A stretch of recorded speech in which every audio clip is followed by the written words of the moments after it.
Today's show is sponsored by the Electric Vehicle Association. Join up to support the electrification of transport and get the help you need to finance your own EV for a clean energy future. And by Energy Sage. Visit the link in the description to find local, verified solar experts, community projects and heat pump specialists in your area. And by you. Support the channel today and help us remain 100% independent. Welcome back to another episode of TN Transport Evolved News. Thanks for joining me.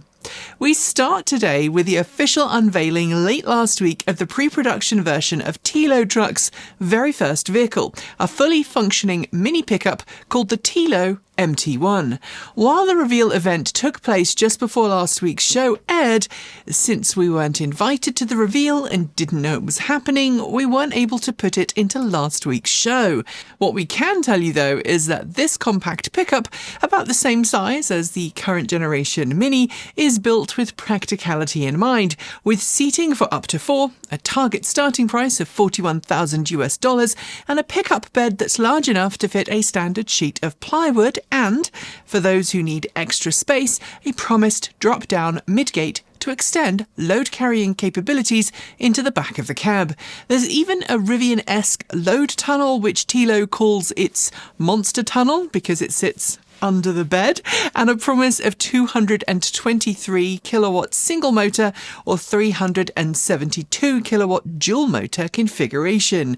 It's great to see a new, more compact vehicle enter into the marketplace, but it is still a long way from production, so watch this space. We head to the US next, where the current White House administration is continuing its attack on building a cleaner, more equitable future. The same week, the president publicly endorsed Tesla and claimed he was buying a Tesla from Elon Musk. I should note the president doesn't drive and isn't actually allowed to. The US EPA's new boss confirmed what we had all feared. The agency is full steam ahead on its new target of doing everything but protecting the environment. The agency outlined its new goals, which include rolling back CO2 emission targets for power plants, rolling back tailpipe emission standards for cars, and taking California to court over its tougher emission standards and EV mandates. It also wants to reduce limits on mercury emissions, soot and particulates from industrial facilities, and reduce the figure used for calculating social costs of carbon pollution. It also wants to try and reverse course on long-standing opinion that greenhouse gas emissions are a danger to public health. It gives polluters and oil companies effectively carte blanche and reduces the impetus on businesses to make the switch to cleaner alternatives. I am very angry about this, and I think you should be too, as its effects will be felt globally. To happier news next, specifically that Renault has made some pretty large changes to its Megane E-Tech in Europe for the new model year. Only on sale for a short while, the Megane E-Tech gets a brand new set of trim options for the new year, but the really big changes come courtesy of a new one-pedal regenerative braking system complete with steering wheel paddles, as well as a brand new onboard bidirectional charger. In addition to offering up to 11 kilowatts of onboard charging capability, the charger can also power a vehicle-to-loads adapter to let customers power essential items from their car during an emergency. And if that's not enough, you can even opt for a more powerful 22 kilowatt onboard charger for even faster AC charging. DC quick charging also comes as standard, and the new model year also includes plug and charge.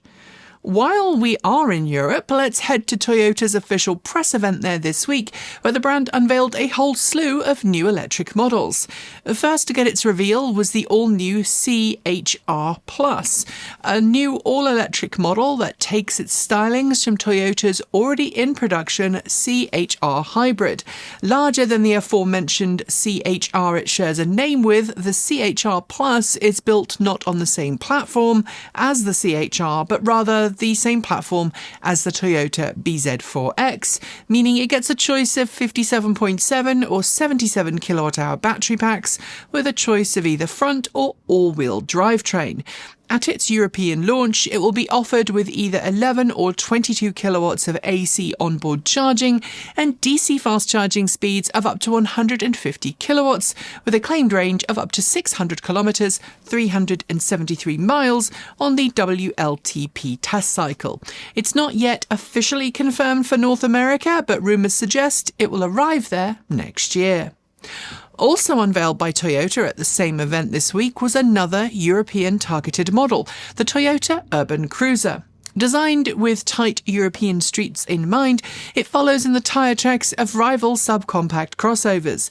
It's a little larger than the already in-production Toyota Yaris Cross Hybrid and features a choice of 49 kilowatt-hour battery or 61 kilowatt-hour battery, both lithium iron phosphate, for target WLTP test ranges of 300 kilometres, 186 miles, and 400 kilometres, 248 miles respectively.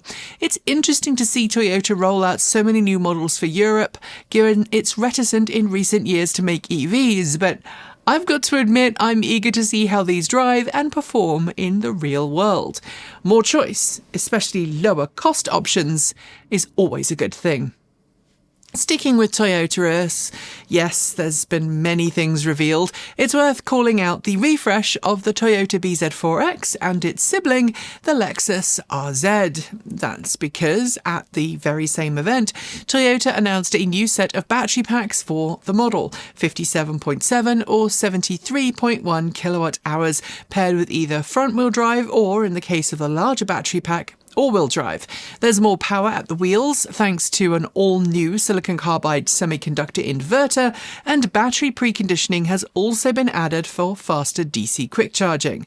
Meanwhile, its higher-spec sibling, the Lexus RZ, in addition to everything I've just mentioned, gets its long-promised steer-by-wire tech for the very first time, complete with optional yoke, a new higher-performance RZ 550e variant, a simulated 8-speed transmission, and what looks like vehicle-to-load capabilities.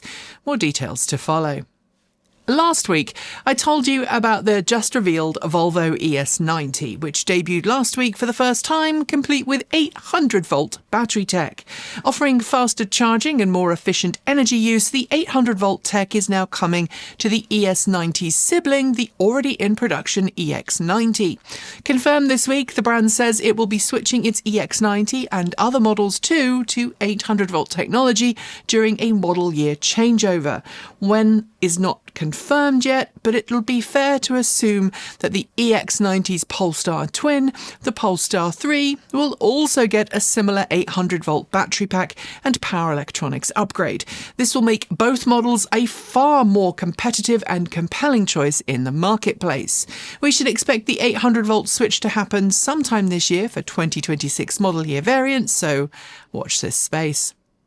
It's been teased for a really long time now, and on Thursday, Mercedes-Benz officially revealed its 1-litre car for the electric age, aka its CLA with EQ technology. The newest EV from the brand comes as standard with an 800-volt battery pack, which in its most efficient form can manage an official WLTP test range of 792 kilometres, 492 miles per charge of its 85 kilowatt-hour lithium-ion battery pack. DC fast charging at speeds of up to 320 kilowatts is possible, and as usual, Mercedes-Benz is planning a range of different trim levels and price points. Also, a first for the brand, the CLA gets a front trunk. We can expect pricing for the EV version very soon, and Mercedes-Benz says a hybrid version will also be produced later this year.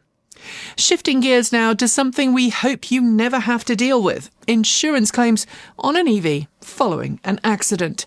For several years now, while some brands of EVs are considered more likely to be involved in an accident than others due to the risks their owners take, pretty much all EVs on the market have been considered more expensive to repair than comparably priced gasoline vehicles, due to their specialist repair requirements, a lack of general knowledge in the industry about EVs, and constrained parts supply. But this week, a new report from Mitchell, an auto insurance industry specialist, details that the average cost of repairing an EV in the US last year fell by 3% year over year, placing most EV repair bills in line with comparable gasoline vehicles of a similar age.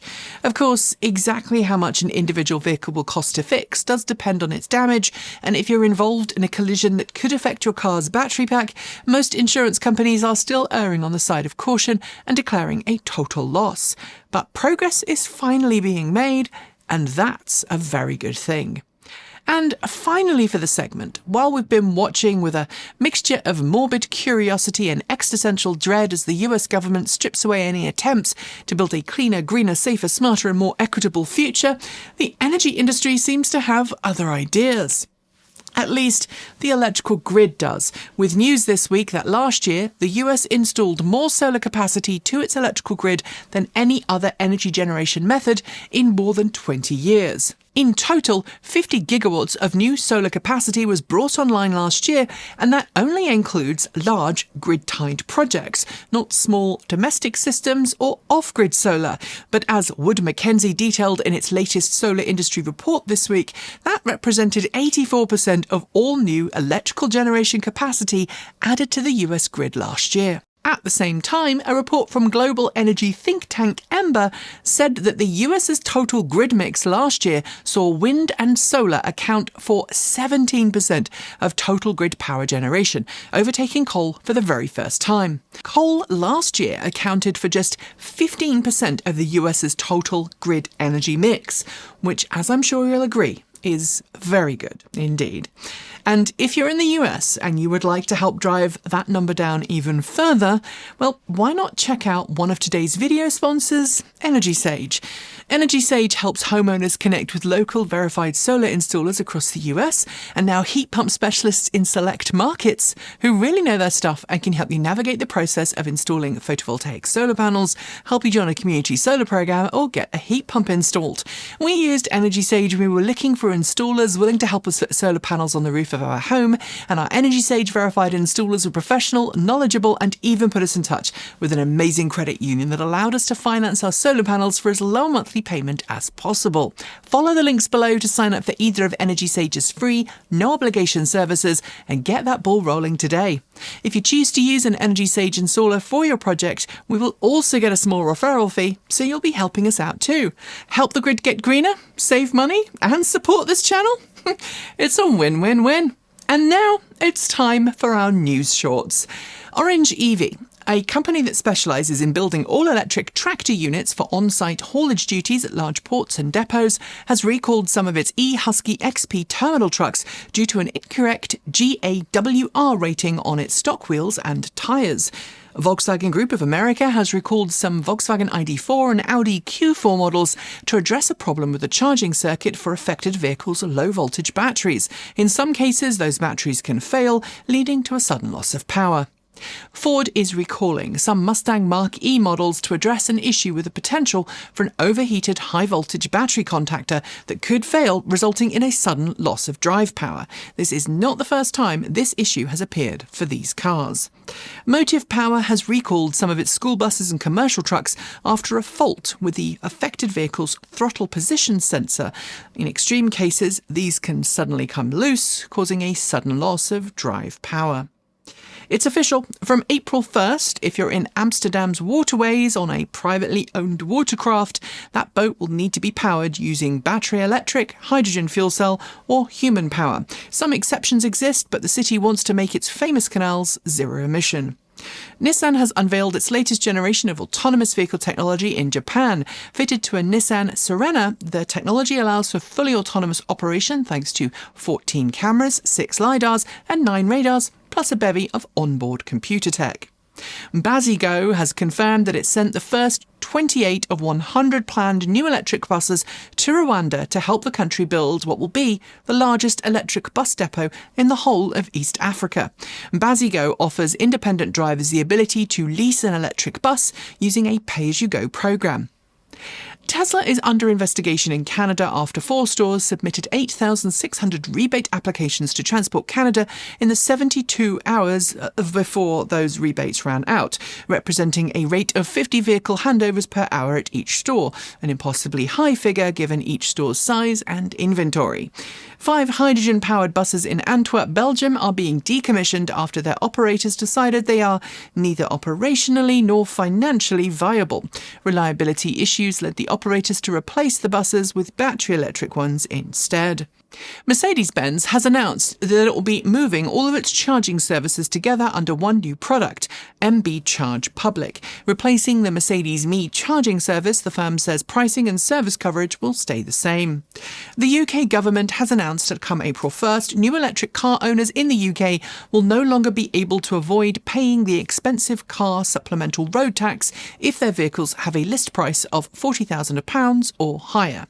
Sales figures from China released this week show that new energy vehicles, that's battery electric, plug-in hybrid and hydrogen fuel cells, represented a 42% market share in February. It's up on this time last year, but down on January. 1 week after unveiling its prototype ID4X, Volkswagen has confirmed that it's picked Portugal as the home for the new model series production. Volkswagen believes Portugal is the most cost-effective location for making the model. In addition to unveiling all of its new production EVs, Toyota unveiled the FT-ME concept car this week. It's a 4-wheel, 2-seat micromobility concept with no foot controls, making it far more accessible for a wider swathe of customers. The New York State Energy Research and Development Authority has announced $2.9 million in funding over 29 community-led projects throughout the state, all focused on developing shared electric transit solutions for the state. Shanghai in China has announced its intent to subsidize construction of a battery swap station for privately owned cars throughout the city. 40% of costs will be covered, excluding batteries. Shanghai also happens to be home to NIO, which specializes in battery swap tech. Renault has announced the start of new programs in Europe through WeRide, designed to test all-electric autonomous bus operations in multiple cities. The test programs will operate for a short while over the coming months. The Tier 1 parts supplier, MAHLE, or rather its subsidiary, MB.Charge Big, has unveiled what it says is the world's smallest wall box for charging EVs. It will be offered in 7.4 and 22 kilowatt variants. I know we've done a lot of Toyota news this week, but the automaker also confirmed during its big EV event this week that there's an electric pickup truck coming by 2026, along with a 3-row SUV. We'll keep you posted. It's official, Porsche has confirmed its all-electric Cayenne EV will debut this year, while its planned Boxster EV will be delayed until 2027. It's also confirmed the Macan will become an electric-only model, although it might make a new ICE model under a new name to replace the outgoing ICE Macan. Hudbay Minerals, Canada's third largest copper mine operator, has announced a new large order of all-electric mining trucks from Epiroc AB for use at its facilities. In total, the deal is worth 100 million Swedish krona. Kia ran some ads in Norway and Finland this week that upset Tesla and its CEO. Now deleted, the original Instagram post showed an EV3 with a bumper sticker that simply said, quote, "I bought this before Elon went crazy," end quote. Tesla fans are also very upset. The unelected team at Doge in the US under Elon Musk is preparing a new bill to try and stop the US Post Office from transitioning its delivery fleet to electric. The transition would save the USPS lots of money and dramatically reduce emissions, but in Donald Trump's America, global warming doesn't exist. New data from Kelley Blue Book shows that incentives offers on EVs, be they cash on hood deals or financial perks, rose to their highest level in 5 years during February. They accounted for 14.8% of the average transaction price of EVs sold during that month. Some GM customers who live in the coverage area of Pacific Gas and Electric in California can now get sizable savings on the cost of buying V2X charging products for their home, thanks to a new V2X pilot program being operated by the utility company. Volkswagen's design boss confirmed this week that, as previously reported, it will be bringing physical buttons back to its vehicles, quipping that, quote, "It's a car, not a phone," end quote. He told Autocar that buttons are back for good. Regent, the world's first manufacturer of electric sea gliders, has just completed the first test runs of its full-size Viceroy 12-passenger vessel. Adding wings to a boat, they fly just above the water, but can also operate as a hydrofoil. As if Toyota wasn't having a red-letter week, it just launched its newest electric car in China, the all-new BZ4X. With a starting price of around $15,000 equivalent, it proved so popular that customers crashed its servers under the high demand. Commercial electric truck company Harbinger has confirmed it's going to offer customers an IRA risk-free guarantee designed to ensure they're not out of pocket if the federal government axes commercial EV purchase incentives.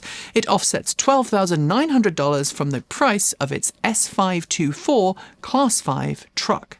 Chinese automaker Changan Automotive has stated it plans to bring series production of a new solid-state battery online as soon as 2027 if its current round of testing, due to end in 2026, proves successful. Jaguar took its Type 00 to the Paris Fashion Week this week as part of an ongoing media programme to rebrand itself as an electric-only firm. The car, which frankly looks like something out of a sci-fi movie, certainly gained a lot of attention. A new company formed by former Tesla and Lucid employees has unveiled what they are claiming is the world's first featherweight electric vehicle brand. Called Longbow, the UK company plans on offering two models, a Roadster and a Speedster. A new Nissan-supported research project has kicked off in the UK. Called Evolved, spelled EVOLVAD, it plans on studying how ready the UK's road and its drivers are for the future of autonomous driving. The government of Delhi in India has announced it will no longer allow internal combustion engine vehicles older than 15 years of age to fill up in the city. It's designed to try and drive heavier polluting vehicles off its roads. Bankrupt eVTOL company Volocopter, which like its fellow German eVTOL startup Lilium is fighting for survival, might be about to get an all-important lifeline from an Austrian company called Diamond Aircraft with help from a Chinese investor. Ford has announced that its US customers that use Apple Maps EV route planning in their vehicles using CarPlay can now set routes that include NACS-compatible charging. Previously, Apple's system did not include such outlets. Mercedes-Benz has been teasing its next generation of electric vans this week, promising that just like the just-launched CLA with EQ technology, its new vans will have 800-volt batteries and 22-kilowatt AC charging. It's official. After a long death watch, Northvolt Battery Company has officially filed for bankruptcy protection in its home country of Sweden. It hopes to undergo restructuring, but there's no word yet on the future of its North American subsidiary. Audi has officially launched the A6 e-tron in the US, with order books officially open. The model went on sale in Europe last year, and now you can order one from your local Audi dealership for just over $67,000. And finally, for the news shorts, researchers at Fudan University in China had developed a new process designed to extend the life of lithium-ion battery packs. By injecting lithium into older batteries, they claim the lifespan of cells can be extended to around 12,000 charge cycles. And those are your news shorts. There will be more next week. Our final two stories are next, but first, a word from one of our most important sponsors, you. Transport Evolved is, believe it or not, celebrating its 15th year this year, and we worked hard to remain 100% independent during that time. But it's only been possible thanks to the kind donations of folks like you. We've never charged for our content, and we hope never to do so, but that means we operate a business model that relies on the kind support of the people who like what we do. I completed our taxes for the year not so long ago, and to say that we run with a wafer-thin margin of operation would be a complete understatement. So if you are willing and able, we would love to have your support through Patreon, YouTube, Bitcoin or Ko-fi. You can even send us old-fashioned checks.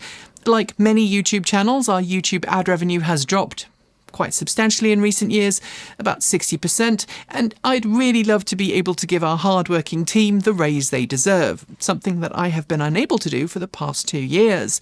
And because a certain person on the other side of the US is trying to leverage 25% tariffs or 200% tariffs on everything, we are offering a 25% discount off your first month of Patreon membership on all tiers for this month. So go to patreon.com and use March 2025 at checkout. I would really love to increase our monthly support by at least 5% from its current levels, so if you are new to the channel, please consider supporting us. Thanks. And now it's time for those last two stories. Some of our most earnest trolls like to spend their spare time telling us in the comments section how EVs are terrible and that people only purchase them because of government incentives. But a new study this week from JD Power pours cold water on that assertion, showing that people who drive electric rarely go back to gasoline. Part of JD Power's 2025 US EV Experience Ownership Study, 6,164 EV and plug-in hybrid drivers were asked about their first year of ownership, and of those, the overwhelming majority said they'd most likely get another EV after their experiences thus far. In fact, of those who were asked, only 12% said they would likely go back to a vehicle with an internal combustion engine, like a hybrid or a plug-in hybrid. Additionally, the study showed that satisfaction with EVs in general was on the rise among first-time owners, with overall satisfaction at 725 points out of a possible 1,000. No matter what people say, when you've driven an EV, well, I'll let you come up with the end of that. And finally, it's well documented that electric bicycles are a great way of improving your cardiovascular health, getting you out of a car and onto two wheels. It's also a great way of reducing congestion, allowing you to get to know your neighbourhood a little better and feel more connected to the area in which you live. But a new study from the University of Reading, working alongside the Oxford Brookes University, discovered that riding an electric bicycle can improve cognitive function and mental health, reducing the effects of age-related cognitive decline. In a comprehensive study, they examined the effects of riding a manual bike, an e-bike, and not riding a bike at all through 100 adults aged between 50 and 83 years of age, and it clearly showed that while riding a bike, regardless of its type, improves health outcomes, riding an e-bike gave participants a bit of an edge in mental tests. Researchers postulate it's because e-bikes helped riders feel more confident than those on non-assisted bikes. The more you know, eh? And on that note, we are done for today's show. As always, a massive thank you to the Electric Vehicle Association for sponsoring the show. They have been advocating for EVs since 1967 and firmly believe our future depends on us making our switch to clean, green electric cars today. The EVA can help you find someone near to you that can help you make the switch to electric. It can help you become an EV educator, and it can point you in the direction of monthly meetups for like-minded EV fans. Plus, if you become a member, you'll gain access to a clean energy and EV loan program set up between the EVA and the Colorado Clean Energy Credit Union. So find out more by heading to myeva.org. And thanks to Energy Sage. Follow the links below to find out how easy it can be to get verified, trustworthy solar experts helping you make that step towards energy self-sufficiency through solar on the roof of your home, by joining a community solar project, or by getting a heat pump installed. And of course, if you are someone who made your own transportation or energy greener this week, good job. Well done. If you'd like to support the channel directly, don't forget, as I noted earlier, that you can support us from $1.50 a month on Patreon, complete with that first month's discount. Don't forget too that if you are in the greater Portland area and you need a video production team for your business, whatever it is, we as a team are available for non-EV production work, so please reach out. Don't forget too that we have a swag store you can use, and there are one-off donations possible using Ko-fi, Bitcoin or old-fashioned checks. We also have a new Amazon affiliate program code you can use if you need to support Mr. Bezos and buy something from Amazon. We personally don't like using Amazon, but since Amazon allocates a percentage of its funds either to affiliates or its own pay, then we would much rather that you help us out than help Jeff out if and when you have to use that site. So link in the down below. You can also find other content from us on our main channel and on Transport Evolved Take 2. We publish on Tuesdays, Thursdays and Saturdays on this channel, and you'll find us on Sundays over on Transport Evolved Take 2. To finish, remember that you are valid, you are loved, you have a place in this world, even if you are among the thousands of people being targeted by governments for simply existing or having the wrong type of job or the wrong type of identity. Know that it's okay to not be okay. And it's okay to be angry, scared, and just want to curl up. Believe me. But also know that existence is resistance, and it makes it harder for hate to exist if you do. Be inspirational, be yourself, be bold, and do good. Don't let hatred win. And for goodness sake, please make up some safety phrases and escape plans you can use with your friends and family if you are someone who needs that. Speak up, be bold, make good trouble, and make sure that you attend your local community town halls and that you become an active voice if you want to change the things that are happening right now. And also, we are not going anywhere, however many threats are coming their way. This week, there were many, including someone who figured out where I live. So until next time, stay safe, regardless of your identity or who you love. Be an amazing ally, be kind, be that positive change you want to see in the world, and please, for the sake of everyone's future, don't let hate or ignorance win. As always, keep evolving.